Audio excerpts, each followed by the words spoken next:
there's anybody that I know that knows about prayer, it's you. And after, doing the House of Prayer for all these years, I'm sure that you're, constantly teaching messages on it because, you guys are doing it all day, every day.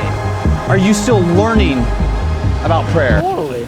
So I mostly teach the knowledge of God, and the more you get struck with the knowledge of Him, the more you desire to talk to Him. It's our dimness in the knowledge of God that causes us to think we should run around and do things, and never talk to God.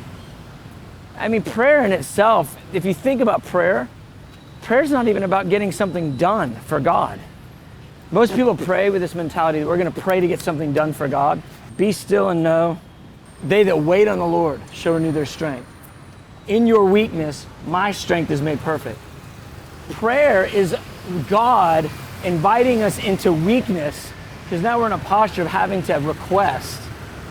And anything of kingdom value that God does in the earth, He does by the means of prayer first. And that's why I think we have so much Christian activity in the West and so little Christian manifestation. Here's what I had to come to grips with. This happened to me this year.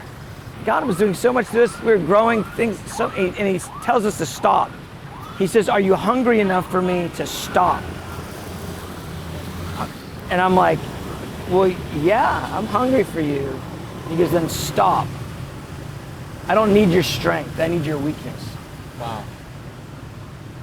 I'm like, well, why'd you give me these strengths? So you could offer them to me and put them at my feet. And I just think we give ourselves a lot more credit than the Bible gives us. Like we believe more in our strength. We believe more in our ability. We believe a lot more in our ministries than God does. You look at the book of Revelation, the first 3 chapters. Jesus tells all the churches except for one, I'm going to shut you down. We overestimate our ability and we underestimate God and His ability. And He requires us to come low, get beneath Him, humble ourselves, and allow Him to be strong through us. And it's in that we see the manifestation of the kingdom, the power of God, that the gospel goes forth and shocks, regions and all that. Even think about the Chinese revival.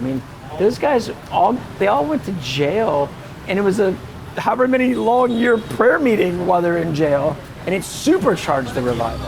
It's the hand of the Lord, it's the sovereignty of God.